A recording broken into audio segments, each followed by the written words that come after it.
উনি সফরে বেরিয়েছেন হাদিস কালেকশনের জন্য। প্রচন্ড শীতের রাত,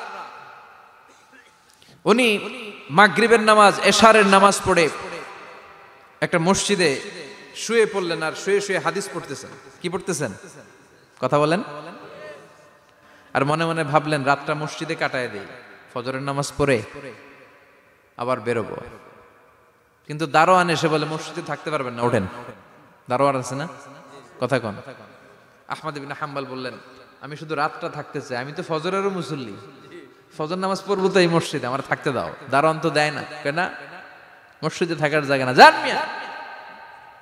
উনি যে আহমদ ইবনে হাম্বল এটা চিনে নাই, থাকতে দেয় না। কি করবে এখন? উনি কাঁথা গুছিয়ে হাদিসের কিতাব নিয়ে কাঁধের মধ্যে ব্যাগ নিয়ে মসজিদ থেকে বেরোয় গেলেন। কি আর করবেন, প্রচন্ড শীত, আর কাঁপতেছেন, বুড়ো মানুষ। পথিমধ্যে দেখলেন বাজার। বাজার একজন খাব্বাজ, শাবুন খাব্বাজ, যুবক রুটি বিক্রেতা। সে রুটি বিক্রি করে, চুলার মধ্যে রুটি সেকে। সে যে সালাম দিল, আসসালামু আলাইকুম। যুবক বলে, ওয়ালাইকুম আসসালাম।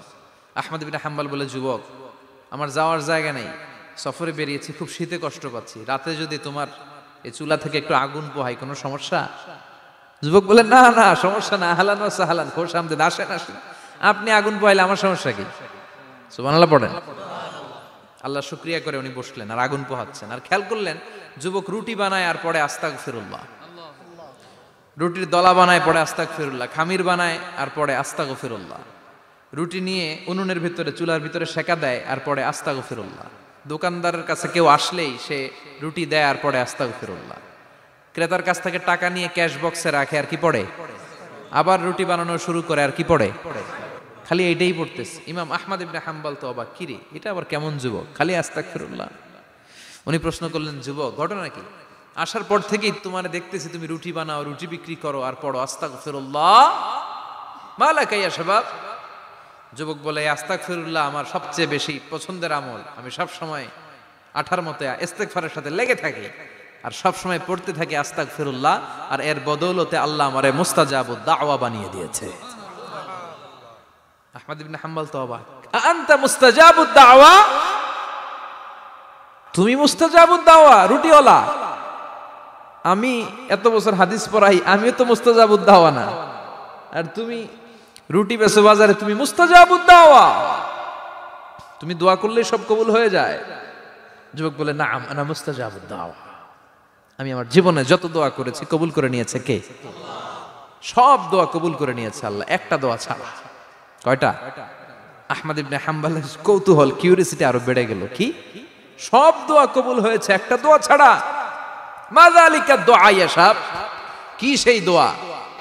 যুবক এবার বলতে শুরু করলো, আমার জীবনে যে দোয়াটা আল্লাহ কবুল করে নাই সেটা হচ্ছে আমি আল্লাহর কাছে অনেক চেয়েছি, অনেক দোয়া করেছি যে আল্লাহ, শুনেছি এই জামানার সবচেয়ে বড় মুহাদ্দিস, তার নাম নাকি ইমাম আহমদ ইবনে হাম্বল।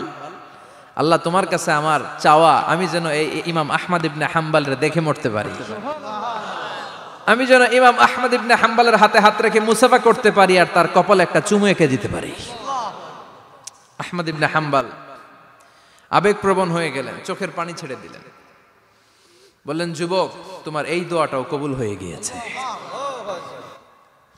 আহমদ ইবনে হাম্বলের দেখার সাক্ষাৎ পাওয়ার জন্য আহমদ ইবনে হাম্বলের বাড়িতে তোমার যাওয়ার দরকার নাই, আহমদ ইবনে হাম্বল তোমার দরবারে ছুটে এসেছে। আনা আহমদ ইবনে হাম্বল মুহাদ্দিসুদ দাহর, আমি নিজেই আহমদ ইবনে হাম্বল। যুবক চোখের পানি ছেড়ে দেয়, আহমদ ইবনে হাম্বল চোখের পানি ছেড়ে দেয়। যুবক চিৎকার মেরে ইমাম আহমদ ইবনে হাম্বলকে জড়িয়ে ধরে, হাতে হাত রেখে মুসাফা করে, কপালের মধ্যে চুমু খায় আর আল্লাহর শুকরিয়া করে বলে, ও ইমাম, আসলে এই দোয়াটাও আল্লাহ আজকে কবুল করে নিল। বিশ্বাস হয়? সবসময় ইস্তেগফার পড়লে আপনার দোয়াগুলোর এইভাবে কবুল করে নিবে কে?